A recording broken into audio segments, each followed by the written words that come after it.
Hello friends, स्वागत है आपका हमारे चैनल में आपका स्वागत है।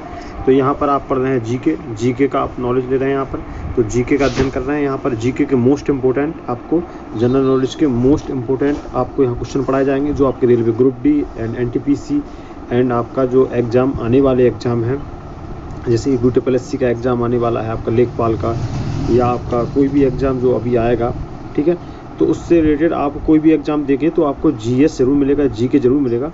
तो जीके के मोस्ट इम्पोर्टेंट एक जीके का बहुत बड़ा पार्ट है जो एग्ज़ाम में आता है, तो उसके क्वेश्चन आपको ज़रूर यहाँ पर देखने को मिलेंगे और ये क्वेश्चन रिपीट हो गए, क्योंकि मैं प्रीवियस ईयर के क्वेश्चन ही लाता हूँ। जो आपके पिछले ईयर जो आपके एग्ज़ाम हुए हैं या उसके पिछले ईयर आपके एग्ज़ाम हुए हैं, उसके क्वेश्चन मैं यहाँ पर लाता हूँ। तो मोस्ट इंपॉर्टेंट क्वेश्चन आपको यहाँ पढ़ने को मिलेंगे। तो आ जाइए जल्दी से सब लोग सब्सक्राइब कर लीजिए और लाइक कर दीजिए वीडियो को एंड शेयर कर दीजिए। न्यू चैनल है इसलिए सभी के पास शेयर करना, तो आपको बढ़िया से बढ़िया क्वेश्चन यहाँ मिलते रहेंगे। ठीक है, स्टार्ट करते हैं सेशन को। पहला क्वेश्चन है आपके स्क्रीन के सामने, भारत की राष्ट्रीय आय में सर्वाधिक योगदान है। चार ऑप्शन आपके स्क्रीन के सामने है, चार ऑप्शन देखिए उस पर और एक पर आपको टिक करना है कौन सा आंसर आपको सही लग रहा है। ओके, तो भारत की राष्ट्रीय आय में सर्वाधिक योगदान है कृषि क्षेत्र का, विनिर्माण क्षेत्र का, व्यापार क्षेत्र का, बैंकिंग क्षेत्र का, किसका है तो बताइए, विनिर्माण क्षेत्र का। ऑप्शन नंबर बी आपका यहाँ राइट आंसर हो जाएगा। ओके, भारत की राष्ट्रीय आय में सर्वाधिक योगदान विनिर्माण क्षेत्र का है। ऑप्शन नंबर बी आपका यहाँ पर राइट आंसर दोस्तों हो जाएगा। तो ऑप्शन नंबर बी पर आप टिक लगा देंगे। नेक्स्ट क्वेश्चन की उम्मीद करते हैं हम लोग। भारत की राष्ट्रीय आय का प्रमुख स्रोत है, क्या है भाई प्रमुख स्रोत? कृषि क्षेत्र, उद्योग क्षेत्र, व्यापार क्षेत्र या आपका सेवा क्षेत्र। तो यहाँ पर राइट आंसर क्या होगा दोस्तों, बताइए जल्दी से। भारत की राष्ट्रीय आय का प्रमुख स्रोत है कृषि क्षेत्र, उद्योग क्षेत्र, व्यापार क्षेत्र और आपका सेवा क्षेत्र। तो यहाँ पर सेवा क्षेत्र आपका राइट आंसर हो जाएगा। ऑप्शन नंबर डी आपका यहाँ राइट आंसर हो जाएगा दोस्तों। नेक्स्ट क्वेश्चन की ओर बढ़ते हैं। नेक्स्ट क्वेश्चन क्या है, जैसे जैसे अर्थव्यवस्था विकसित होती है, राष्ट्रीय आय में तृतीयक क्षेत्र का अंश घटता है तत्पश्चात बढ़ता है। ऑप्शन नंबर बी बढ़ता है तत्पश्चात घटता है। ऑप्शन नंबर सी बढ़ता जाता है। ऑप्शन नंबर डी घटता जाता है। यहाँ पर राइट आंसर क्या होगा, बढ़ता जाता है। ऑप्शन नंबर सी आपका राइट आंसर हो जाएगा। जैसे जैसे अर्थव्यवस्था विकसित होती है, राष्ट्रीय आय में तृतीय क्षेत्र का अंश बढ़ता जाता है। ऑप्शन नंबर सी जे absolutely right answer. Next question की ओर बढ़ते हैं हम लोग। देश में राष्ट्रीय न्यायाधीश एनएसएस की स्थापना कब हुई? 1949 ईस्वी में, 1950 ईस्वी में, 1951 ईस्वी में, 1956 ईस्वी में। तो यहाँ पर राइट आंसर हो जाएगा 1950 ईस्वी में। ऑप्शन नंबर बी आपका राइट आंसर हो जाएगा। देश में राष्ट्रीय न्यायाधीश एनएसएस की स्थापना कब हुई? तो वो ये 1950 ईस्वी में। Option number B is right answer. Next question की उम्मीद करते हैं। केंद्रीय सांख्यिकी संगठन CSO की स्थापना कब हुई? बताइए जल्दी से आंसर। और जो भी नया है तो प्लीज़ चैनल को सब्सक्राइब कर लीजिए। यहाँ पर जीके पढ़ रहे हैं आप, जनरल नॉलेज पढ़ रहे हैं, मोस्ट इंपॉर्टेंट क्वेश्चन, बढ़िया वेरी वेरी इंपॉर्टेंट क्वेश्चन आपको यहाँ पर पढ़ाए जा रहे हैं। ठीक है, तो वेरी वेरी इंपॉर्टेंट क्वेश्चन आपको पढ़ाए जा रहे हैं। तो जल्दी से आप लोग जुड़ जाइए हम चैनल के साथ और चैनल को सब्सक्राइब कर लीजिए। जीके यहाँ पर मिलता रहेगा आपको और आपको जीके से रिलेटेड क्वेश्चन अच्छे से अच्छे मिलते रहेंगे। आपको क्या करना है, रेड कलर में लिखा होगा सब्सक्राइब, ठीक है, सब्सक्राइब लिखा होगा भाई, सब्सक्राइब मेरे चैनल के आगे लिखा होगा तो उसको सब्सक्राइब कर दीजिए, वीडियो को लाइक कर दीजिए एंड आप लोग शेयर कर दीजिए। ओके, शेयर भी कर दीजिए जिससे सभी के पास मेरा वीडियो पहुंच सके। ओके ना, और बेल आइकन आपके सामने घंटी का एक सिंबल आ रहा होगा बेल आइकन का, उसको प्रेस कर दीजिए जिससे आपके पास हमारा नोटिफिकेशन पहुंच जाए। जैसे ही मेरा वीडियो आए वो आपके पास हमारा नोटिफिकेशन पहुंच जाए। तो सभी लोग को ये ध्यान रखना है, ठीक है। और आप लोग सब जुड़ जाएंगे तो मैं आपको कंटेंट बढ़िया से बढ़िया कंटेंट यहाँ पर लाता रहूँगा और आपको यहाँ पर मैं पढ़ाता रहूँगा। तो आपको बस बढ़िया से जुड़ना है मेरे के साथ और क्वेश्चन आपको बहुत अच्छे मिलते रहेंगे। केंद्रीय सांख्यिकी संगठन CSO की स्थापना कब हुई? तो वो हुई है 1951 ईस्वी में। 1951 आपका ये राइट आंसर हो जाएगा। केंद्रीय सांख्यिकी संगठन CSO की स्थापना कब हुई? तो वो ये 1951 ईस्वी में। राइट आंसर आपका ऑप्शन नंबर बी हो जाएगा। नेक्स्ट क्वेश्चन की ओर बढ़ते हैं हम लोग। राष्ट्रीय आय है बाजार मूल्य पर निवल राष्ट्रीय उत्पाद, उत्पादन लागत पर निवल राष्ट्रीय उत्पाद या आपका बाजार मूल्य पर निवल देशीय उत्पाद, ठीक है। और ये चौथा ऑप्शन है उत्पादन लागत पर निवल देशीय उत्पाद। तो यहाँ पर राइट आंसर कौन सा हो जाएगा? ग्रीन कलर में आपको टिक दिख रहा होगा उत्पादन लागत पर निवल राष्ट्रीय उत्पाद, ऑप्शन नंबर बी यहाँ पर राइट आंसर हो जाएगा। नेक्स्ट क्वेश्चन की ओर बढ़ते हैं। भारत की राष्ट्रीय आय अनुमानित होती है, योजना आयोग, वित्त मंत्रालय, केंद्रीय सांख्यिकी संगठन, रिजर्व बैंक ऑफ इंडिया। तो यहाँ पर राइट आंसर क्या हो जाएगा, केंद्रीय सांख्यिकी संगठन, ऑप्शन नंबर सी आपका राइट आंसर हो जाएगा। भारत की राष्ट्रीय आय अनुमानित होती है केंद्रीय सांख्यिकी संगठन, option number C is right answer. Next question की ओर करते हैं हम लोग। 1867-68 में भारत में प्रति व्यक्ति आय 20 रुपए थी, यह सर्वप्रथम अभी निश्चित किया किसने? चारों ऑप्शन आपकी स्क्रीन के सामने, बताइए जल्दी से आंसर क्या होगा। चारों ऑप्शन आपकी स्क्रीन के सामने है, जल्दी से बताइए भाई, मैं वेट कर रहा हूँ, जल्दी से आंसर आप लोग जल्दी से लगाइए, ठीक है, बताइए आंसर। तो 1867-68 में भारत में प्रति व्यक्ति आय 20 रुपए थी, यह सर्वप्रथम अभी निश्चित किया एम.जी. रनाडे ने, सर डब्ल्यू हिंटन ने, आर.सी. दत्त ने या दादा भाई नौरोजी ने। तो यहाँ पर राइट आंसर क्या होगा, ऑप्शन नंबर डी, दादा भाई नौरोजी, ऑप्शन नंबर डी आपका यहाँ राइट आंसर यहाँ हो जाएगा। तो यहाँ पर डी ऑप्शन यहाँ पर राइट आंसर हो जाएगा। और आगे बढ़ते हैं क्वेश्चन की ओर। नेक्स्ट क्वेश्चन है आपके इसके सामने, ड्रेन का सिद्धांत किसने प्रतिपादन किया था? ड्रेन का सिद्धांत किसने प्रतिपादन किया था? बाल गंगाधर तिलक, दादा भाई नौरोजी, गोपाल कृष्ण गोखले, गोविंद रानाडे। तो यहाँ पर राइट आंसर क्या होगा, Dadabhai Naoroji, option number B is right answer. Drain का सिद्धांत किसने प्रतिपादन किया था? दादा भाई नौरोजी ने, ऑप्शन नंबर बी आपका राइट आंसर हो जाएगा। नेक्स्ट क्वेश्चन की ओर बढ़ते हैं हम लोग। भारत में राष्ट्रीय आय के गणना किस विधि का प्रयोग किया जाता है?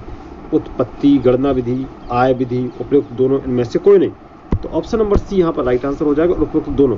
भारत में राष्ट्रीय आय की गणना किस विधि का प्रयोग किया जाता है? तो उपयुक्त दोनों, ऑप्शन नंबर सी जे absolutely right answer. Next question की ओर बढ़ते हैं। हिंदू वृद्धि दर किससे संबंधित है? प्रति व्यक्ति आय से, राष्ट्रीय आय से, साक्षरता से, जनसंख्या से। तो बताइए राइट आंसर इसका क्या होगा। हिंदू वृद्धि दर किससे संबंधित है? प्रति व्यक्ति आय से, राष्ट्रीय आय से, साक्षरता से या जनसंख्या से। तो यहाँ पर राइट आंसर होगा ऑप्शन नंबर बी, राष्ट्रीय आय से। राष्ट्रीय आय आपका राइट आंसर हो जाएगा, option number B is right answer. Next question की ओर मूव करते हैं दोस्तों। 1949 में गठित राष्ट्रीय आय समिति के अध्यक्ष कौन थे? 1949 में गठित राष्ट्रीय आय समिति के अध्यक्ष कौन थे? D R Gadgil, PC Mahalanobis, B K R B Rao और बी नटराजन। तो यहाँ पर राइट आंसर क्या होगा दोस्तों? पीसी महालनोबिस। तो यहाँ पर ऑप्शन नंबर बी आपका राइट आंसर हो जाएगा, बी आपका करेक्ट आंसर यहाँ हो जाएगा। नेक्स्ट क्वेश्चन की ओर मूव करते हैं हम लोग। स्वतंत्रता पूर्व भारत की राष्ट्रीय आय के संबंध में किसने अनुमान लगाए थे? नेशनल सैंपल सर्वे ने, केंद्रीय सांख्यिकी संगठन ने, नौरोजी और सिराज ने, उपयुक्त सभी ने। तो यहाँ पर राइट आंसर क्या होगा? नौरोजी और सिराज ने, ऑप्शन नंबर सी आपका राइट आंसर हो जाएगा। नेक्स्ट क्वेश्चन की ओर मूव करते हैं हम लोग। स्वतंत्रता के पश्चात देश की राष्ट्रीय आय का अनुमान लगाने के लिए भारत ने राष्ट्रीय आय समिति की स्थापना कब की? 4 अगस्त 1949, 4 अगस्त 1956, 4 अगस्त 1961, 4 अगस्त 1966। यहाँ पर राइट आंसर क्या होगा? 4 अगस्त 1949। स्वतंत्रता के पश्चात देश की राष्ट्रीय आय का अनुमान लगाने के लिए भारत ने राष्ट्रीय आय समिति की स्थापना कब की? ठीक है ना। तो यहाँ पर 4 अगस्त 1949 आपका राइट आंसर हो जाएगा। ओके ना। तो आप लोग जीके में आपको पता है यहाँ पर पढ़ रहे हैं क्या? अर्थव्यवस्था, ठीक है, इकोनॉमिक्स पढ़ रहे हैं। तो आप इकोनॉमिक्स की क्लास पढ़ रहे हैं। इकोनॉमिक्स आपको बढ़िया से बढ़िया आपके क्वेश्चन यहाँ पर कराए जा रहे हैं। बस आप लोग चैनल को सब्सक्राइब एंड लाइक जरूर कर देना और वीडियो को शेयर कर देना, ठीक है। तो इकोनॉमिक्स के आपको बढ़िया से बढ़िया यहाँ पर क्वेश्चन कराए जा रहे हैं। आप लोग को बढ़िया से यहाँ पर पढ़ना है और आपको क्वेश्चन ऐसे ही मिलते रहेंगे, आप लोग बस पढ़ते रहिए। भारत में क्वेश्चन है आपका, भारत में राष्ट्रीय आय की गणना किस आधार पर की जाती? बताइए। चालू मूल्यों के आधार पर, स्थिर मूल्यों के आधार पर, उपयुक्त दोनों के आधार पर, इनमें से कोई नहीं। तो यहाँ पर राइट आंसर क्या होगा? भारत में राष्ट्रीय आय की गणना किस आधार पर की जाती है? तो यहाँ पर राइट आंसर होगा उपयुक्त दोनों के आधार पर। राइट आंसर आपका ये हो जाएगा। नेक्स्ट क्वेश्चन की बढ़ते हैं। भारत में राष्ट्रीय आय की सही संगणना में कौन सी समस्या नहीं आती है? अपर्याप्त एवं सही सांख्यिकीय विधियों की कमी, निर्यात उत्पादन में कमी, जन सहयोग की प्रचुरता और अमरोद्योग क्षेत्र का विश्व मान्यता। तो यहाँ पर राइट आंसर क्या होगा? ऑप्शन नंबर ए आपका राइट आंसर हो जाएगा। पर्याप्त एवं सही सांख्यिकी विधियों की कमी, ऑप्शन नंबर ए आपका राइट आंसर हो जाएगा। ठीक है ना। नेक्स्ट क्वेश्चन की ओर बढ़ते हैं हम लोग। दादा भाई नौरोजी ने अपने धन का पलायन सिद्धांत का किस पुस्तक में वर्णन किया है? Option number A nature of British colonial rule, option number B poverty and unBritish rule in India, option number C exploitative nature of British rule in India. यहाँ पर राइट आंसर हो जाएगा option number B poverty and unBritish rule in India, option number B आपका right answer हो जाएगा। Next question की बढ़ते हैं। भारत में राष्ट्रीय आय का आकलन किसने किया था? दादा भाई नौरोजी ने, RCV राव ने, BKRV राव ने और DR गॉडगिल ने। तो यहाँ पर राइट आंसर हो जाएगा दादा भाई नौरोजी। भारत में राष्ट्रीय आय का आकलन किसने किया था? तो दादा भाई नौरोजी ने, ऑप्शन नंबर ए आपका राइट आंसर हो जाएगा। नेक्स्ट क्वेश्चन की बढ़ते हैं। भारत की राष्ट्रीय आय में सर्वाधिक योगदान है प्राथमिक क्षेत्र, द्वितीयक क्षेत्र, तृतीयक क्षेत्र या इनमें से कोई नहीं। तो यहाँ पर राइट आंसर क्या होगा? क्वेश्चन फिर से सुन लीजिए। भारत की राष्ट्रीय आय में सर्वाधिक योगदान है प्राथमिक क्षेत्र, द्वितीयक क्षेत्र या तृतीयक क्षेत्र या इनमें से कोई नहीं। तो यहाँ पर राइट आंसर हो जाएगा तृतीयक क्षेत्र, ऑप्शन नंबर सी आपका राइट आंसर यहाँ हो जाएगा। नेक्स्ट क्वेश्चन की बढ़ते हैं। भारत में राष्ट्रीय आय की गणना निम्नलिखित में से किसके द्वारा की जाती है? योजना आयोग, वित्त मंत्रालय, केंद्रीय सांख्यिकी संगठन, रिजर्व बैंक ऑफ इंडिया। तो यहाँ पर राइट आंसर क्या होगा? भारत में राष्ट्रीय आय की गणना निम्नलिखित में से किसके द्वारा की जाती है? योजना आयोग, वित्त मंत्रालय या केंद्रीय सांख्यिकी संगठन या आपका रिजर्व बैंक ऑफ इंडिया। तो यहाँ पर राइट आंसर क्या होगा? केंद्रीय सांख्यिकी संगठन, ऑप्शन नंबर सी आपका राइट आंसर यहाँ हो जाएगा। नेक्स्ट क्वेश्चन की ओर बढ़ते हैं। किसी देश की आर्थिक वृद्धि की सर्वाधिक उपयुक्त माप है? सकल घरेलू उत्पाद GDP, शुद्ध घरेलू उत्पाद NNDP, शुद्ध राष्ट्रीय उत्पाद NNP या प्रति व्यक्ति उत्पाद। तो यहाँ पर राइट आंसर क्या होगा? सकल घरेलू उत्पाद GDP। किसी देश की आर्थिक वृद्धि की सर्वाधिक उपयुक्त माप है GDP। ठीक है, ग्रॉस डोमेस्टिक प्रोडक्ट। ठीक है, सकल घरेलू उत्पाद, ऑप्शन नंबर ए आपका राइट आंसर हो जाएगा यहाँ पर। तो यहाँ पर आपका ए क्वेश्चन ए नंबर का विकल्प आपका राइट आंसर हो जाएगा। तो क्वेश्चन की ओर बढ़ते हैं, नेक्स्ट क्वेश्चन की ओर। उससे पहले आप कर दीजिए सब्सक्राइब चैनल को, लाइक कर दीजिए वीडियो को एंड शेयर कर दीजिए, जिससे सभी लोग हमारी चैनल को देख सकें और यहाँ पर आप इकोनॉमिक्स पढ़ सकें, अर्थव्यवस्था जिसको कहते हैं अर्थव्यवस्था। तो जीके में अर्थव्यवस्था का बहुत बड़ा पोर्शन है और अर्थव्यवस्था सबसे टफ मानी जाती है, क्वेश्चन याद नहीं होते हैं। तो आपको क्या करना है, क्वेश्चन मैं एक बार यहाँ पर पढ़ा दे रहा हूँ, उसके बाद मैं यहीं पर सेशन रिवाइज कराऊंगा। तो आप लोग रिवाइज सेशन में भी जरूर पढ़ना, क्योंकि रिवाइज में यही क्वेश्चन कराऊंगा और सेम तरीके से सेम वे में कराऊंगा। तो आप लोग को क्या करना है, क्वेश्चन पे ध्यान देना है, एक बार पढ़ लेना है, फिर दोबारा ही पढ़ लेना है, फिर उसके बाद आपको क्वेश्चन याद हो जाएंगे। तो आप कभी अगर भूलते हैं, रिवाइज करना है बाई चांस, तो आप मेरा वीडियो खोल के देख सकते हैं और पढ़ सकते हैं। ठीक है, तो आप लोग बस चैनल को सब्सक्राइब एंड लाइक जरूर कर देना और शेयर कर देना वीडियो को।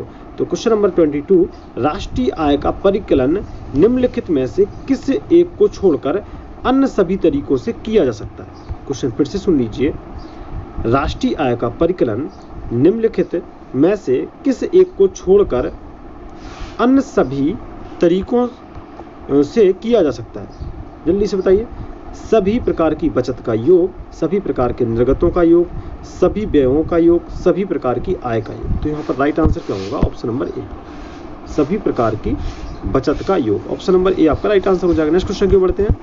निम्नलिखित में से किसको राष्ट्रीय आय में शामिल नहीं किया जाता है? मालिक के कब्जे में मकानों का आरोपित किराया, नए पुलों के निर्माण पर किया गया सरकारी व्यय, लॉटरी जीतना, किसी मकान की बिक्री के लिए एजेंट को दिया गया कमीशन। तो भाई क्या नहीं होता है? लॉटरी जीतना। निम्नलिखित में से किसको राष्ट्रीय आय में शामिल नहीं किया जाता है? तो वो है लॉटरी जीतना। लॉटरी वो शामिल नहीं किया जाता है, किसमें ऐड नहीं किया जाता है इसमें। ठीक है, जोड़ा नहीं जाता है। नेक्स्ट क्वेश्चन की ओर बढ़ते हैं हम लोग।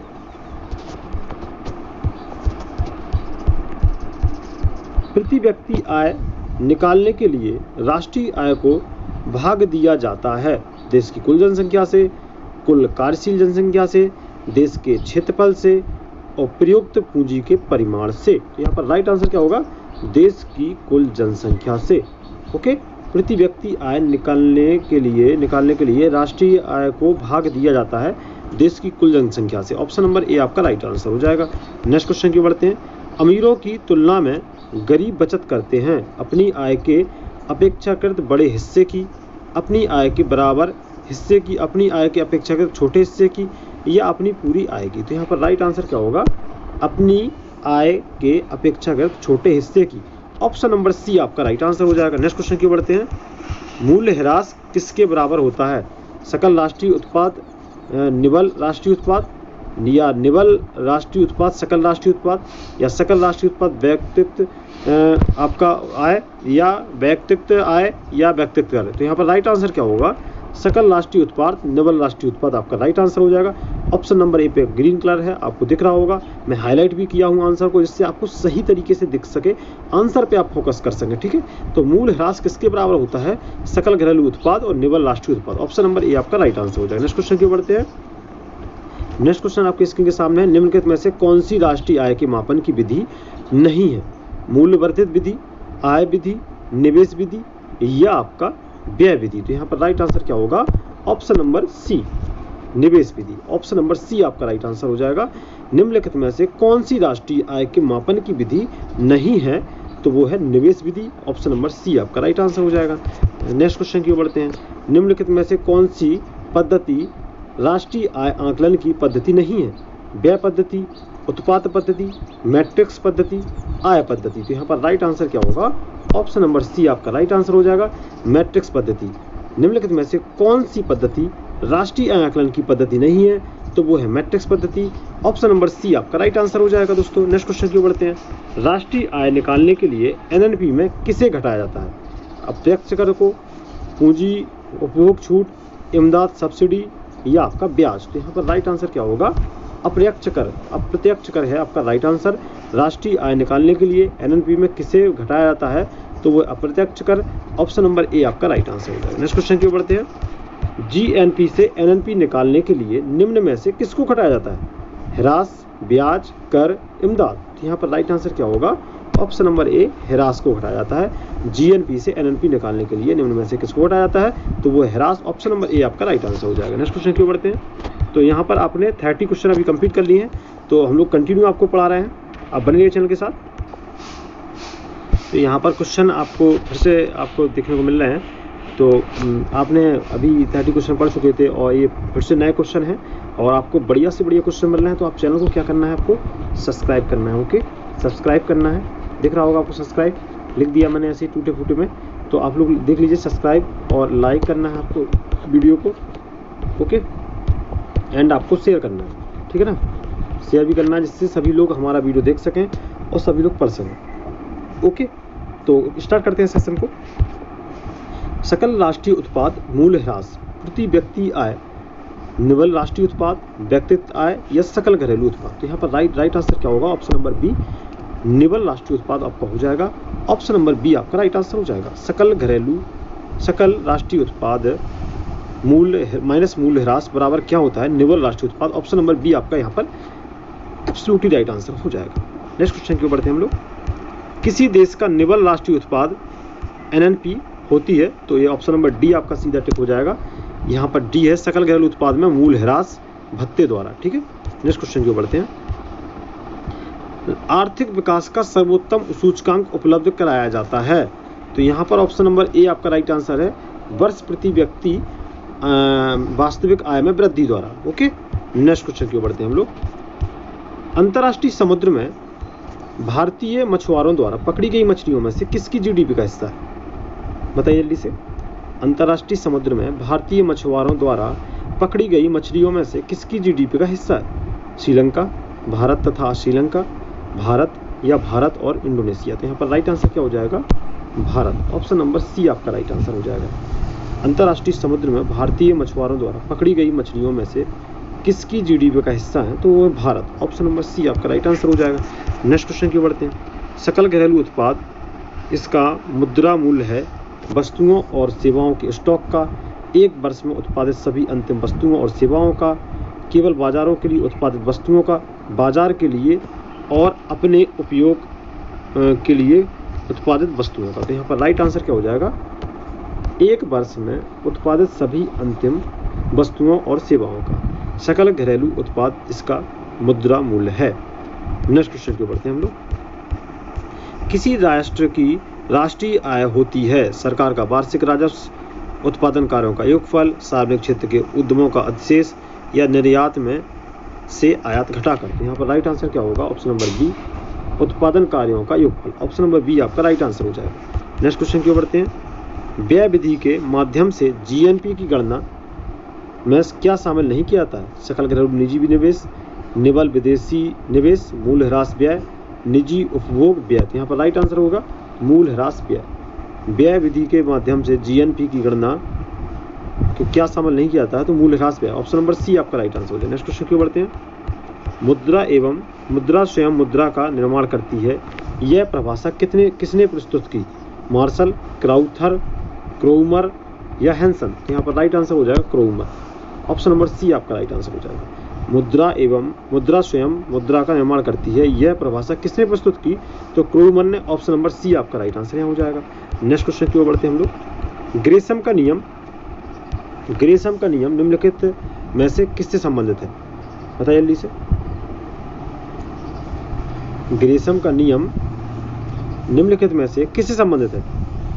उपभोग एवं मांग, आपूर्ति एवं मांग, मुद्रा के प्रचलन, घाटे की अर्थव्यवस्था। तो यहाँ पर राइट आंसर क्या हो जाएगा? मुद्रा के विचलन। ऑप्शन नंबर सी आपका राइट आंसर यहाँ पर हो जाएगा। नेक्स्ट क्वेश्चन की बढ़ते हैं। हवाला क्या है? विदेशी मुद्रा का अवैध कारोबार, करवंचन, शेयरों का अवैध व्यापार या किसी विषय का पूर्ण वितरण। तो यहाँ पर राइट आंसर क्या हो जाएगा? विदेशी मुद्रा का अवैध कारोबार। हवाला क्या है? विदेशी मुद्रा का अवैध कारोबार। ऑप्शन नंबर ए आपका राइट आंसर हो जाएगा। नेक्स्ट क्वेश्चन की ओर बढ़ते हैं। हार्ड करेंसी से तात्पर्य है? ऑप्शन नंबर ए, वह मुद्रा जिसकी आपूर्ति मांग की अपेक्षा कम हो। ऑप्शन नंबर बी, वह मुद्रा जिसकी आपूर्ति मांग की अपेक्षा अधिक हो। वह मुद्रा जिसकी आपूर्ति तथा मांग दोनों स्थिर हो। या ऑप्शन नंबर डी, उपरोक्त में से कोई नहीं। तो यहाँ पर राइट आंसर क्या होगा? ऑप्शन नंबर ए, वह मुद्रा जिसकी आपूर्ति मांग की अपेक्षा कम हो।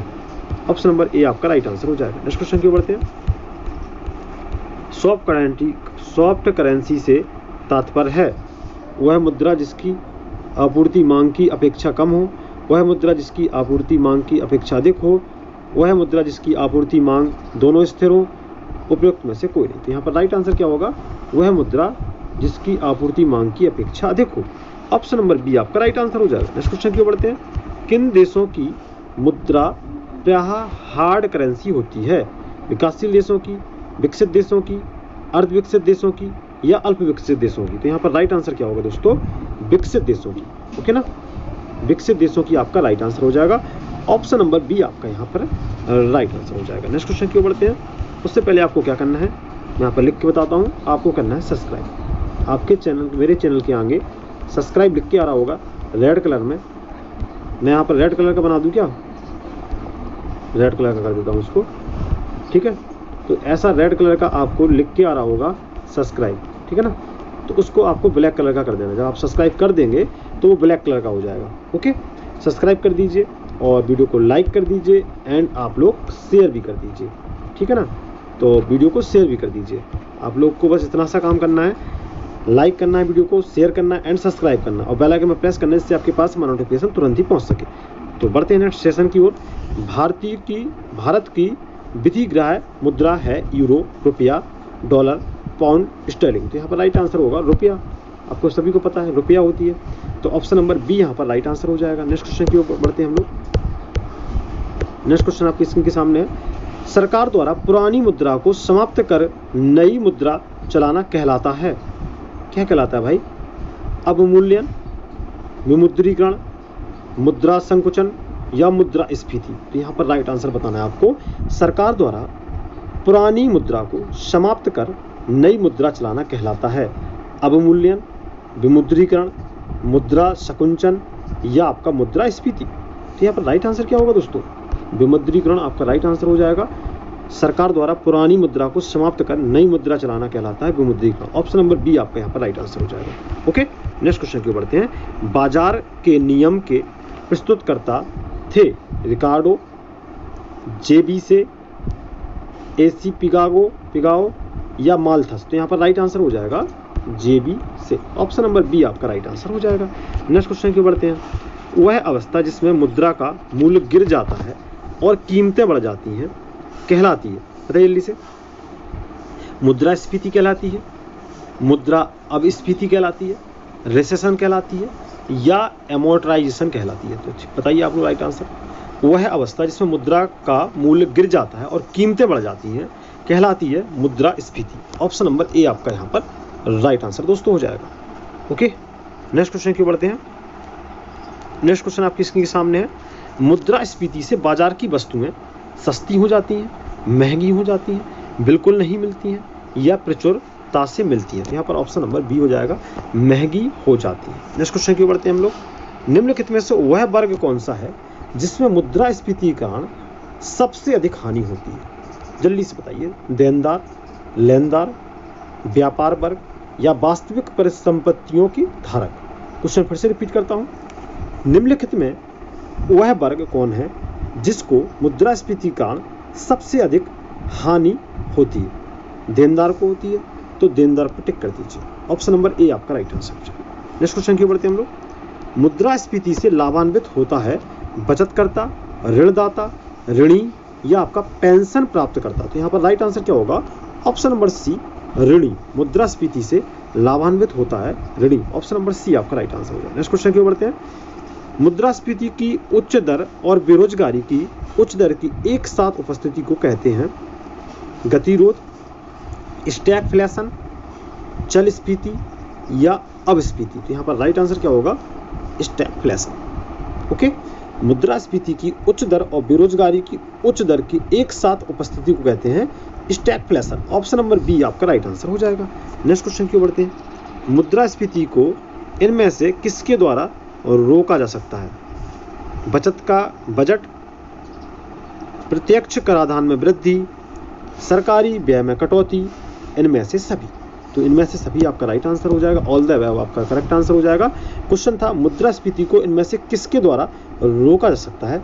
तो बचत का बजट द्वारा, प्रत्यक्ष कराधान में वृद्धि द्वारा, सरकारी व्यय में कटौती द्वारा। इनमें से सभी आप लागू कर सकते हैं। तो ऑप्शन नंबर डी आपका राइट आंसर हो जाएगा। नेक्स्ट क्वेश्चन की ओर बढ़ते हैं। नेक्स्ट क्वेश्चन आपकी स्क्रीन के सामने है। भारत में मुद्रास्फीति मापी जाती है थोक मूल्य सूचकांक द्वारा, शहरी गैर कामगारों के लिए उपभोक्ता मूल्य सूचकांक द्वारा, ऑप्शन नंबर सी कृषि श्रमिकों के लिए उपभोक्ता मूल्य सूचकांक द्वारा, ऑप्शन नंबर डी राष्ट्रीय आय अभिस्फीति द्वारा। तो यहाँ पर राइट आंसर आपको दिख रहा होगा, ग्रीन कलर में आपका टिक है। ये आपका थोक मूल्य सूचकांक द्वारा भारतीय मुद्रास्फीति मापी जाती है थोक मूल्य सूचकांक द्वारा, ठीक है ना। ऑप्शन नंबर ए आपका राइट आंसर हो जाएगा। नेक्स्ट क्वेश्चन की ओर बढ़ते हैं। नेक्स्ट क्वेश्चन आपकी स्क्रीन के सामने। भारत में सर्वप्रथम पत्र मुद्रा का चलन कब प्रारंभ हुआ था? क्वेश्चन फिर से रिपीट करता हूं। भारत में सर्वप्रथम पत्र मुद्रा का चलन कब प्रारंभ हुआ था? चार ऑप्शन आपके स्क्रीन के सामने है। जल्दी से आप लोग कमेंट बॉक्स में बताइए कौन सा आपको आंसर सही लग रहा है। तो ऑप्शन नंबर ए है 1542 ईस्वी, ऑप्शन नंबर बी है 1601 ईस्वी, ऑप्शन नंबर सी है 1680 ईस्वी, ऑप्शन नंबर डी आपका 1806 ईस्वी। तो यहाँ पर राइट आंसर हो जाएगा 1806 ईस्वी। ओके, तो ये राइट आंसर हो जाएगा। भारत में सर्वप्रथम पत्र मुद्रा का चलन कब प्रारंभ हुआ था? तो वो 1806 ईस्वी। ऑप्शन नंबर डी आपका राइट आंसर हो जाएगा। नेक्स्ट क्वेश्चन की ओर बढ़ते हैं। भारत की विदेशी मुद्रा का सर्वाधिक भाग खर्च होता है खाद्यान्नों के आयात पर, लौह इस्पात के आयात पर, पेट्रोलियम के आयात पर, तकनीकी ज्ञान के आयात पर। तो यहाँ पर राइट आंसर क्या होगा भाई? जल्दी से बताइए। भारत की विदेशी मुद्रा का सर्वाधिक भाग खर्च होता है किस पर? खाद्यान्नों की आयात पर, लौह इस्पात के आयात पर, या आपका पेट्रोलियम के आयात पर, या आपका तकनीकी ज्ञान के आयात पर। तो आपको बताना है कौन सा आपका राइट आंसर हो जाएगा। तो यह पेट्रोलियम आयात के आधार पर। ओके, ऑप्शन नंबर सी आपका राइट आंसर हो जाएगा। भारत की विदेशी मुद्रा का सर्वाधिक भाग खर्च होता है पेट्रोलियम के आयात पर, ठीक है ना। तो आपको ऑप्शन नंबर सी पे टिक कर देना है। बहुत बढ़िया क्वेश्चन था ये। तो सभी को मैं कहना चाहता हूं कि सभी लोग सब्सक्राइब कर दिए चैनल को, ठीक है। सब्सक्राइब कर दीजिए और वीडियो को लाइक कर दीजिए एंड आप लोग शेयर कर दीजिए। और आप लोग को मैं बता दूं कि ये सेशन आपका ऐसे ही चलता रहेगा और आपको रिपीट कर रहा हूँ मैं सेशन, तो ज़रूर पढ़िए आप लोग रिपीट सेशन में, और आपको कंटिन्यू रिपीट कर रहा हूँ, आप लोग पढ़ते रहिए और मैं 1 घंटे बाद फिर आपको मिलता हूँ और आपको फिर बताता हूँ कि आपको क्या क्या करना है। ठीक है, तो पढ़ते रहिए कंटिन्यू, आपको जीके पढ़ाया जा रहा है। हेलो फ्रेंड्स, स्वागत है आपका हमारे चैनल में आपका स्वागत है। तो यहाँ पर आप पढ़ रहे हैं जीके का आप नॉलेज ले रहे हैं यहाँ पर।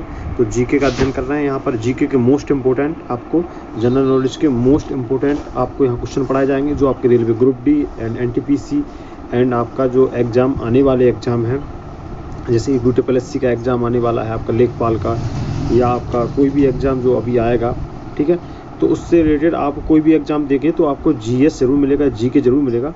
तो जीके के मोस्ट इम्पोर्टेंट एक जीके का बहुत बड़ा पार्ट है जो एग्ज़ाम में आता है, तो उसके क्वेश्चन आपको ज़रूर यहाँ पर देखने को मिलेंगे और ये क्वेश्चन रिपीट हो गए, क्योंकि मैं प्रीवियस ईयर के क्वेश्चन ही लाता हूँ। जो आपके पिछले ईयर जो आपके एग्ज़ाम हुए हैं या उसके पिछले ईयर आपके एग्ज़ाम हुए हैं उसके क्वेश्चन मैं यहाँ पर लाता हूँ, तो मोस्ट इंपॉर्टेंट क्वेश्चन आपको यहाँ पढ़ने को मिलेंगे। तो आ जाइए जल्दी से सब लोग, सब्सक्राइब कर लीजिए और लाइक कर दीजिए वीडियो को एंड शेयर कर दीजिए। न्यू चैनल है इसलिए सभी के पास शेयर करना, तो आपको बढ़िया से बढ़िया क्वेश्चन यहाँ मिलते रहेंगे। ठीक है, स्टार्ट करते हैं सेशन को। पहला क्वेश्चन है आपके स्क्रीन के सामने, भारत की राष्ट्रीय आय में सर्वाधिक योगदान है। 4 ऑप्शन आपके स्क्रीन के सामने है, 4 ऑप्शन देखिए उस पर और एक पर आपको टिक करना है कौन सा आंसर आपको सही लग रहा है। ओके, तो भारत की राष्ट्रीय आय में सर्वाधिक योगदान है कृषि क्षेत्र का, विनिर्माण क्षेत्र का, व्यापार क्षेत्र का, बैंकिंग क्षेत्र का, किसका है तो बताइए, विनिर्माण क्षेत्र का। ऑप्शन नंबर बी आपका यहाँ राइट आंसर हो जाएगा। ओके, भारत की राष्ट्रीय आय में सर्वाधिक योगदान विनिर्माण क्षेत्र का है। ऑप्शन नंबर बी आपका यहाँ पर राइट आंसर दोस्तों हो जाएगा, तो ऑप्शन नंबर बी पर आप टिक लगा देंगे। नेक्स्ट क्वेश्चन क्यों मूव करते हैं हम लोग। भारत की राष्ट्रीय आय का प्रमुख स्रोत है, क्या है भाई प्रमुख स्रोत, कृषि क्षेत्र, उद्योग क्षेत्र, व्यापार क्षेत्र या आपका सेवा क्षेत्र। तो यहाँ पर राइट आंसर क्या होगा दोस्तों, बताइए जल्दी से। भारत की राष्ट्रीय आय का प्रमुख स्रोत है कृषि क्षेत्र, उद्योग क्षेत्र, व्यापार क्षेत्र और आपका सेवा क्षेत्र। तो यहाँ पर सेवा क्षेत्र आपका राइट आंसर हो जाएगा, ऑप्शन नंबर डी आपका यहाँ राइट आंसर हो जाएगा दोस्तों। नेक्स्ट क्वेश्चन की ओर बढ़ते हैं। नेक्स्ट क्वेश्चन क्या है, जैसे जैसे अर्थव्यवस्था विकसित होती है राष्ट्रीय आय में तृतीयक क्षेत्र का अंश घटता है तत्पश्चात बढ़ता है। ऑप्शन नंबर बी बढ़ता है तत्पश्चात घटता है। ऑप्शन नंबर सी बढ़ता जाता है। ऑप्शन नंबर डी घटता जाता है। यहाँ पर राइट आंसर क्या होगा, बढ़ता जाता है। ऑप्शन नंबर सी आपका राइट आंसर हो जाएगा। जैसे जैसे अर्थव्यवस्था विकसित होती है राष्ट्रीय आय में तृतीय क्षेत्र का अंश बढ़ता जाता है। ऑप्शन नंबर सी जे absolutely right answer. Next question की ओर बढ़ते हैं हम लोग। देश में राष्ट्रीय न्यायाधीश एनएसएस की स्थापना कब हुई, 1949 ईस्वी में, 1950 ईस्वी में, 1951 ईस्वी में, 1956 ईस्वी में। तो यहाँ पर राइट आंसर हो जाएगा 1950 ईस्वी में। ऑप्शन नंबर बी आपका राइट आंसर हो जाएगा। देश में राष्ट्रीय न्यायाधीश एनएसएस की स्थापना कब हुई, तो वो ये 1950 ईस्वी में। Option number B is right answer. Next question की उम्मीद करते हैं। केंद्रीय सांख्यिकी संगठन CSO की स्थापना कब हुई, बताइए जल्दी से आंसर। और जो भी नया है तो प्लीज़ चैनल को सब्सक्राइब कर लीजिए। यहाँ पर जीके पढ़ रहे हैं आप, जनरल नॉलेज पढ़ रहे हैं, मोस्ट इंपॉर्टेंट क्वेश्चन, बढ़िया वेरी वेरी इंपॉर्टेंट क्वेश्चन आपको यहाँ पर पढ़ाए जा रहे हैं। ठीक है, तो वेरी वेरी इंपॉर्टेंट क्वेश्चन आपको पढ़ाए जा रहे हैं, तो जल्दी से आप लोग जुड़ जाइए हम चैनल के साथ और चैनल को सब्सक्राइब कर लीजिए। जीके यहाँ पर मिलता रहेगा आपको, और आपको जीके से रिलेटेड क्वेश्चन अच्छे से अच्छे मिलते रहेंगे। आपको क्या करना है, रेड कलर में लिखा होगा सब्सक्राइब, ठीक है, सब्सक्राइब लिखा होगा भाई, सब्सक्राइब मेरे चैनल के आगे लिखा होगा, तो उसको सब्सक्राइब कर दीजिए, वीडियो को लाइक कर दीजिए एंड आप लोग शेयर कर दीजिए। ओके, शेयर भी कर दीजिए जिससे सभी के पास मेरा वीडियो पहुंच सके। ओके ना, और बेल आइकन आपके सामने घंटी का एक सिंबल आ रहा होगा बेल आइकन का, उसको प्रेस कर दीजिए जिससे आपके पास हमारा नोटिफिकेशन पहुंच जाए। जैसे ही मेरा वीडियो आए वो आपके पास हमारा नोटिफिकेशन पहुंच जाए। तो सभी लोग को ये ध्यान रखना है, ठीक है, और आप लोग सब जुड़ जाएंगे तो मैं आपको कंटेंट, बढ़िया से बढ़िया कंटेंट यहाँ पर लाता रहूँगा और आपको यहाँ पर मैं पढ़ाता रहूँगा। तो आपको बस बढ़िया से जुड़ना है मेरे के साथ और क्वेश्चन आपको बहुत अच्छे मिलते रहेंगे। केंद्रीय सांख्यिकी संगठन CSO की स्थापना कब हुई, तो वो हुई है 1951 ईस्वी में। 1951 आपका ये राइट आंसर हो जाएगा। केंद्रीय सांख्यिकी संगठन CSO की स्थापना कब हुई, तो वो ये 1951 ईस्वी में। राइट आंसर आपका ऑप्शन नंबर बी हो जाएगा। नेक्स्ट क्वेश्चन क्यों बढ़ते हैं हम लोग। राष्ट्रीय आय है बाजार मूल्य पर निवल राष्ट्रीय उत्पाद, उत्पादन लागत पर निवल राष्ट्रीय उत्पाद, या आपका बाजार मूल्य पर निवल देशीय उत्पाद। ठीक है, और ये चौथा ऑप्शन है उत्पादन लागत पर निवल देशीय उत्पाद। तो यहाँ पर राइट आंसर कौन सा हो जाएगा? ग्रीन कलर में आपको टिक दिख रहा होगा, उत्पादन लागत पर निवल राष्ट्रीय उत्पाद, ऑप्शन नंबर बी यहाँ पर राइट आंसर हो जाएगा। नेक्स्ट क्वेश्चन की ओर बढ़ते हैं। भारत की राष्ट्रीय आय अनुमानित होती है? योजना आयोग, वित्त मंत्रालय, केंद्रीय सांख्यिकी संगठन, रिजर्व बैंक ऑफ इंडिया। तो यहाँ पर राइट आंसर क्या हो जाएगा? केंद्रीय सांख्यिकी संगठन, ऑप्शन नंबर सी आपका राइट आंसर हो जाएगा। भारत की राष्ट्रीय आय अनुमानित होती है केंद्रीय सांख्यिकी संगठन, option number C is right answer. Next question की ओर करते हैं हम लोग। 1867-68 में भारत में प्रति व्यक्ति आय 20 रुपए थी, यह सर्वप्रथम अभी निश्चित किया किसने? चारों ऑप्शन आपकी स्क्रीन के सामने, बताइए जल्दी से आंसर क्या होगा। चारों ऑप्शन आपकी स्क्रीन के सामने है, जल्दी से बताइए भाई, मैं वेट कर रहा हूँ, जल्दी से आंसर आप लोग जल्दी से लगाइए। ठीक है, बताइए आंसर।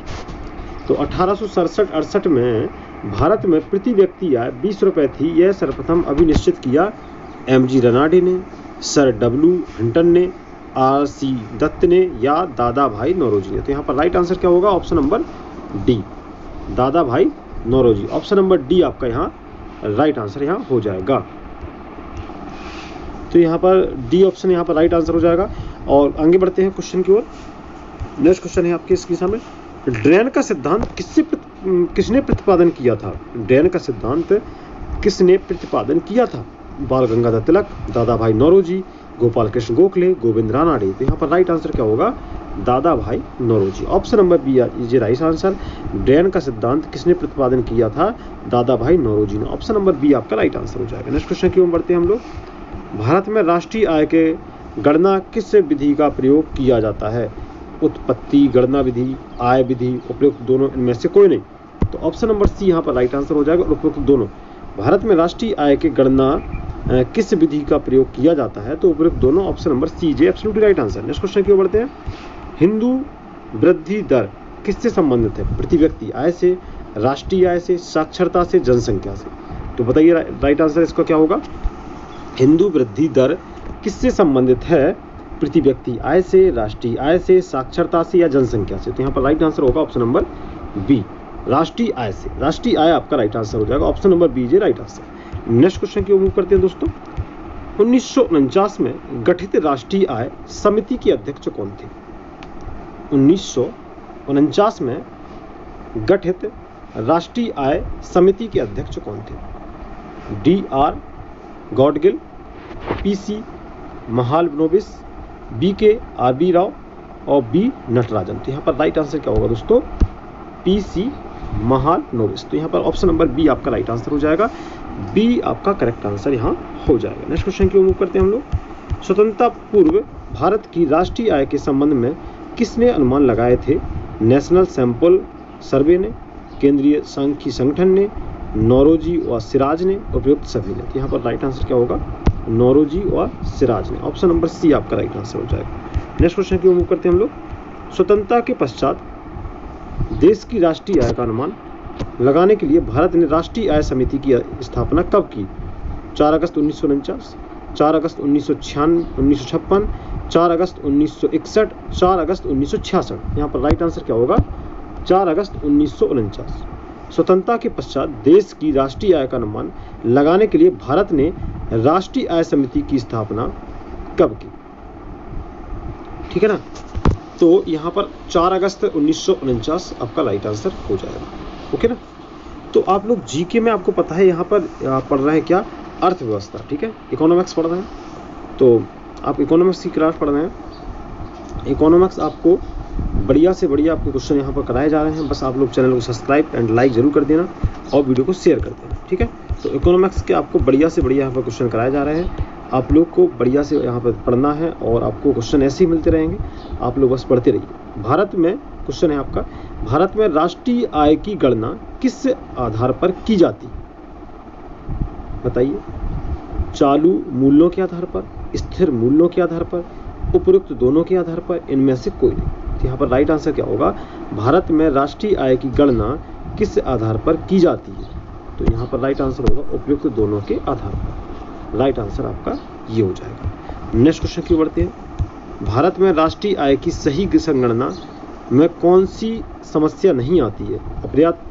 अपर्याप्त एवं सही सांख्यिकीय विधियों की कमी, निर्यात उत्पादन में कमी, जन सहयोग की प्रचुरता और अमरोद्योग क्षेत्र का विसमानता। तो यहाँ पर राइट आंसर क्या होगा?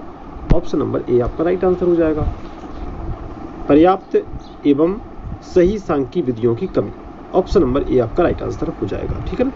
नेक्स्ट क्वेश्चन की ओर बढ़ते हैं हम लोग। दादा भाई नौरोजी ने अपने धन का पलायन सिद्धांत का किस पुस्तक में वर्णन किया है? Option number A nature of British colonial rule, option number B poverty and unBritish rule in India, option number C exploitative nature of British rule in India. तो यहाँ पर राइट आंसर हो जाएगा option number B poverty and unBritish rule in India, option number B आपका right answer हो जाएगा। Next question की ओर बढ़ते हैं। भारत में राष्ट्रीय आय का आकलन किसने किया था? दादा भाई नौरोजी ने, RCV राव ने, BKRV राव ने और DR गॉडगिल ने। तो यहाँ पर राइट आंसर हो जाएगा दादा भाई नौरोजी। भारत में राष्ट्रीय आय का आकलन किसने किया था? तो दादा भाई नौरोजी ने, ऑप्शन नंबर ए आपका राइट आंसर हो जाएगा। नेक्स्ट क्वेश्चन की ओर बढ़ते हैं। भारत की राष्ट्रीय आय में सर्वाधिक योगदान है प्राथमिक क्षेत्र, द्वितीयक क्षेत्र, तृतीयक क्षेत्र या इनमें से कोई नहीं? तो यहाँ पर राइट आंसर क्या होगा? क्वेश्चन फिर से सुन लीजिए। भारत की राष्ट्रीय आय में सर्वाधिक योगदान है प्राथमिक क्षेत्र, द्वितीयक क्षेत्र या तृतीयक क्षेत्र या इनमें से कोई नहीं? तो यहाँ पर राइट आंसर हो जाएगा तृतीयक क्षेत्र, ऑप्शन नंबर सी आपका राइट आंसर यहाँ हो जाएगा। नेक्स्ट क्वेश्चन की ओर बढ़ते हैं। भारत में राष्ट्रीय आय की गणना निम्नलिखित में से किसके द्वारा की जाती है? योजना आयोग, वित्त मंत्रालय, केंद्रीय सांख्यिकी संगठन, रिजर्व बैंक ऑफ इंडिया। तो यहाँ पर राइट आंसर क्या होगा? भारत में राष्ट्रीय आय की गणना निम्नलिखित में से किसके द्वारा की जाती है? योजना आयोग, वित्त मंत्रालय या केंद्रीय सांख्यिकी संगठन या आपका रिजर्व बैंक ऑफ इंडिया। तो यहाँ पर राइट आंसर क्या होगा? केंद्रीय सांख्यिकी संगठन, ऑप्शन नंबर सी आपका राइट आंसर यहाँ हो जाएगा। नेक्स्ट क्वेश्चन की ओर बढ़ते हैं। किसी देश की आर्थिक वृद्धि की सर्वाधिक उपयुक्त माप है? सकल घरेलू उत्पाद GDP, शुद्ध घरेलू उत्पाद NNDP, शुद्ध राष्ट्रीय उत्पाद NNP या प्रति व्यक्ति उत्पाद। तो यहाँ पर राइट आंसर क्या होगा? सकल घरेलू उत्पाद GDP। किसी देश की आर्थिक वृद्धि की सर्वाधिक उपयुक्त माप है GDP। ठीक है, ग्रॉस डोमेस्टिक प्रोडक्ट। ठीक है, सकल घरेलू उत्पाद, ऑप्शन नंबर ए आपका राइट आंसर हो जाएगा यहाँ पर। तो यहाँ पर आपका ए क्वेश्चन ए नंबर का विकल्प आपका राइट आंसर हो जाएगा। तो क्वेश्चन की ओर बढ़ते हैं, नेक्स्ट क्वेश्चन की ओर। उससे पहले आप कर दीजिए सब्सक्राइब चैनल को, लाइक कर दीजिए वीडियो को एंड शेयर कर दीजिए, जिससे सभी लोग हमारी चैनल को देख सकें और यहाँ पर आप इकोनॉमिक्स पढ़ सकें, अर्थव्यवस्था जिसको कहते हैं अर्थव्यवस्था। तो जीके में अर्थव्यवस्था का बहुत बड़ा पोर्शन है और अर्थव्यवस्था सबसे टफ मानी जाती है, क्वेश्चन याद नहीं होते हैं। तो आपको क्या करना है, क्वेश्चन मैं एक बार यहाँ पर पढ़ा दे रहा हूँ, उसके बाद मैं यहीं पर सेशन रिवाइज कराऊंगा। तो आप लोग रिवाइज सेशन में भी जरूर पढ़ना, क्योंकि रिवाइज में यही क्वेश्चन कराऊंगा और सेम तरीके से सेम वे में कराऊंगा। तो आप लोग को क्या करना है, क्वेश्चन पे ध्यान देना है, एक बार पढ़ लेना है, फिर दोबारा ही पढ़ लेना है, फिर उसके बाद आपको क्वेश्चन याद हो जाएंगे। तो आप कभी अगर भूलते हैं, रिवाइज करना है बाई चांस, तो आप मेरा वीडियो खोल के देख सकते हैं और पढ़ सकते हैं। ठीक है, तो आप लोग बस चैनल को सब्सक्राइब एंड लाइक जरूर कर देना और शेयर कर देना वीडियो को। तो क्वेश्चन नंबर 22, राष्ट्रीय आय का परिकलन निम्नलिखित में से किस एक को छोड़कर अन्य सभी तरीकों से किया जा सकता है? क्वेश्चन फिर से सुन लीजिए। राष्ट्रीय आय का परिकलन निम्नलिखित में से किस एक को छोड़कर अन्य सभी तरीकों से किया जा सकता है? जल्दी से बताइए। सभी प्रकार की बचत का योग, सभी प्रकार के निर्गतों का योग, सभी व्ययों का योग, सभी प्रकार की आय का योग। तो यहाँ पर राइट आंसर क्या होगा? ऑप्शन नंबर ए, सभी प्रकार की बचत का योग, ऑप्शन नंबर ए आपका राइट आंसर हो जाएगा। नेक्स्ट क्वेश्चन की ओर बढ़ते हैं। निम्नलिखित में से किसको राष्ट्रीय आय में शामिल नहीं किया जाता है? मालिक के कब्जे में मकानों का आरोपित किराया, नए पुलों के निर्माण पर किया गया सरकारी व्यय, लॉटरी जीतना, किसी मकान की बिक्री के लिए एजेंट को दिया गया कमीशन। तो भाई क्या नहीं होता है? लॉटरी जीतना। निम्नलिखित में से किसको राष्ट्रीय आय में शामिल नहीं किया जाता है? तो वो है लॉटरी जीतना। लॉटरी को शामिल नहीं किया जाता है, किसमें ऐड नहीं किया जाता है इसमें। ठीक है, जोड़ा नहीं जाता है। नेक्स्ट क्वेश्चन की ओर बढ़ते हैं हम लोग।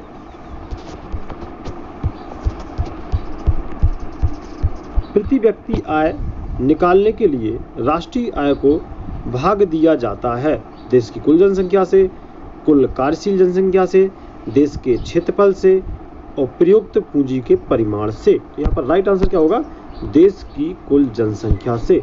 ओके, प्रति व्यक्ति आय निकालने के लिए राष्ट्रीय आय को भाग दिया जाता है देश की कुल जनसंख्या से। ऑप्शन नंबर ए आपका राइट आंसर हो जाएगा।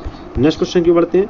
अमीरों की तुलना में गरीब बचत करते हैं अपनी आय के अपेक्षाकृत बड़े हिस्से की, अपनी आय के बराबर हिस्से की, अपनी आय के अपेक्षाकृत छोटे हिस्से की, या अपनी पूरी आय की। तो यहाँ पर राइट आंसर क्या होगा, अपनी आय के अपेक्षाकृत छोटे हिस्से की। ऑप्शन नंबर सी आपका राइट आंसर हो जाएगा। नेक्स्ट क्वेश्चन की बढ़ते हैं। मूल्यह्रास किसके बराबर होता है, सकल राष्ट्रीय उत्पाद, निवल राष्ट्रीय उत्पाद, या निवल राष्ट्रीय उत्पाद सकल राष्ट्रीय उत्पाद, या सकल राष्ट्रीय उत्पाद व्यक्तित्व आपका आय, या व्यक्तित्व आय, या व्यक्तित्व कर। तो यहाँ पर राइट आंसर क्या होगा, सकल राष्ट्रीय उत्पाद निवल राष्ट्रीय उत्पाद आपका राइट आंसर हो जाएगा।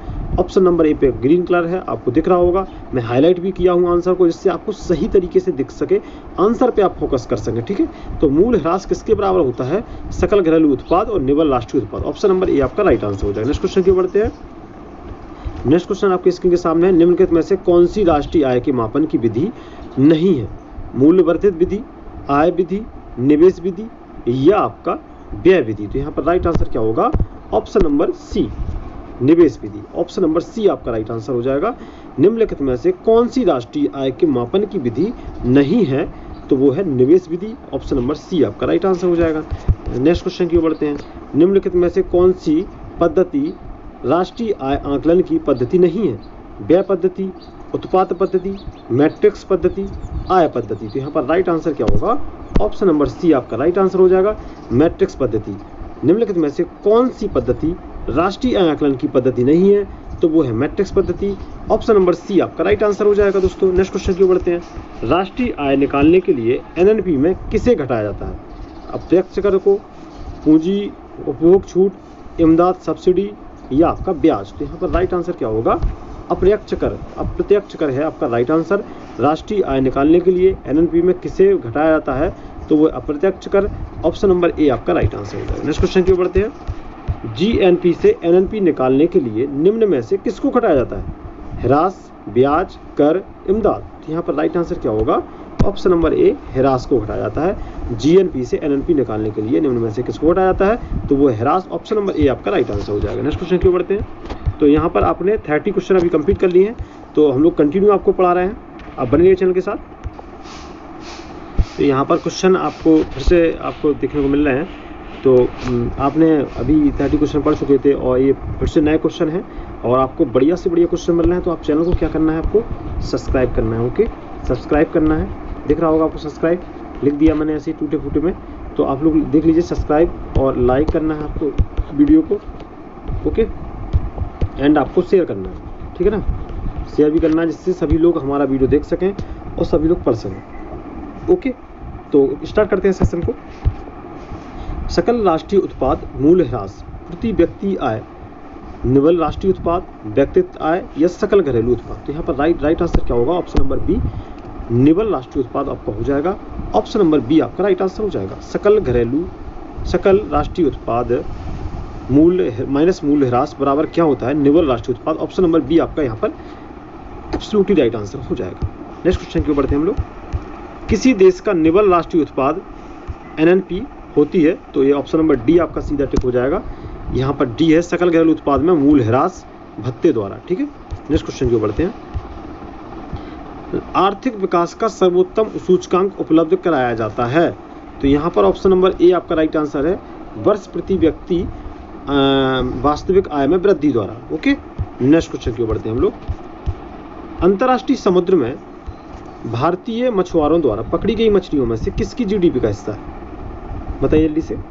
अंतर्राष्ट्रीय समुद्र में भारतीय मछुआरों द्वारा पकड़ी गई मछलियों में से किसकी जीडीपी का हिस्सा है, श्रीलंका, भारत तथा श्रीलंका, भारत, या भारत और इंडोनेशिया। तो यहाँ पर राइट आंसर क्या हो जाएगा, भारत। ऑप्शन नंबर सी आपका राइट आंसर हो जाएगा।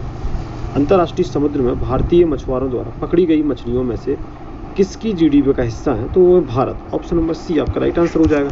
नेक्स्ट क्वेश्चन की बढ़ते हैं। सकल घरेलू उत्पाद, इसका मुद्रा मूल्य है वस्तुओं और सेवाओं के स्टॉक का, एक वर्ष में उत्पादित सभी अंतिम वस्तुओं और सेवाओं का केवल बाजारों के लिए उत्पादित वस्तुओं का बाजार के लिए और अपने उपयोग के लिए उत्पादित वस्तुओं का। तो यहाँ पर राइट आंसर क्या हो जाएगा, एक वर्ष में उत्पादित सभी अंतिम वस्तुओं और सेवाओं का सकल घरेलू उत्पाद इसका मुद्रा मूल्य है। नेक्स्ट क्वेश्चन की ओर बढ़ते हैं हम लोग। किसी राष्ट्र की राष्ट्रीय आय होती है सरकार का वार्षिक राजस्व, उत्पादन कार्यों का योगफल, सार्वजनिक क्षेत्र के उद्यमों का अधिशेष या निर्यात में से आयात घटाकर। तो यहाँ पर राइट आंसर क्या होगा, ऑप्शन नंबर बी, उत्पादन कार्यों का योगफल। ऑप्शन नंबर बी आपका राइट आंसर हो जाएगा। नेक्स्ट क्वेश्चन की ओर बढ़ते हैं।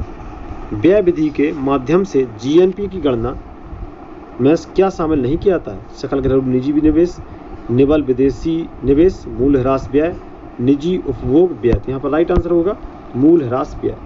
व्यय विधि के माध्यम से जीएनपी की गणना कि क्या शामिल नहीं किया जाता है, तो मूल्य ह्रास व्यय। ऑप्शन नंबर सी आपका राइट आंसर हो जाए। नेक्स्ट क्वेश्चन की ओर बढ़ते हैं। मुद्रा एवं मुद्रा स्वयं मुद्रा का निर्माण करती है, यह परिभाषा किसने प्रस्तुत की, मार्शल, क्राउथर, क्रोमर या हैंसन। यहाँ पर राइट आंसर हो जाएगा क्रोमर। ऑप्शन नंबर सी आपका राइट आंसर हो जाएगा। मुद्रा एवं मुद्रा स्वयं मुद्रा का निर्माण करती है, यह परिभाषा किसने प्रस्तुत की, तो क्रोमर ने। ऑप्शन नंबर सी आपका राइट आंसर यहाँ हो जाएगा। नेक्स्ट क्वेश्चन की ओर बढ़ते हैं हम लोग। ग्रेशम का नियम निम्नलिखित में से किससे संबंधित है, बताइए जल्दी से। ग्रेशम का नियम निम्नलिखित में से किससे संबंधित है, उपभोग एवं मांग, आपूर्ति एवं मांग, मुद्रा के प्रचलन, घाटे की अर्थव्यवस्था। तो यहाँ पर राइट आंसर क्या हो जाएगा, मुद्रा के विचलन। ऑप्शन नंबर सी आपका राइट आंसर यहाँ पर हो जाएगा। नेक्स्ट क्वेश्चन की बढ़ते हैं।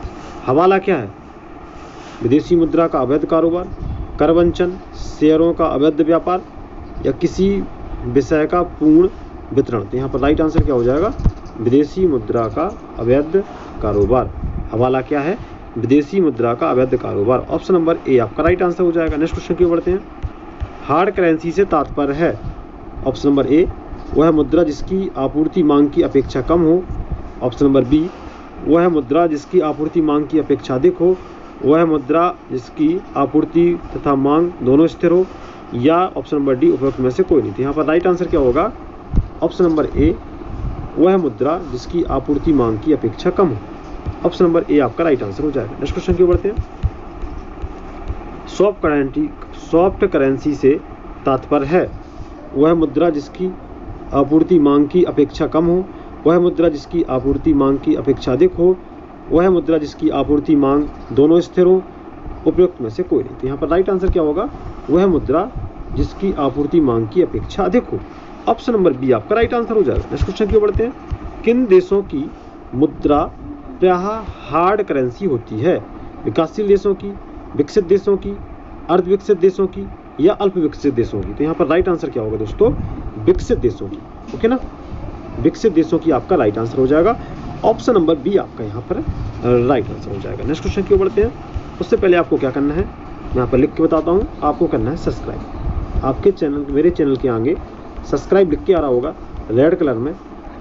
मैं यहाँ पर रेड कलर का बना दूँ क्या, रेड कलर का कर देता हूँ उसको, ठीक है।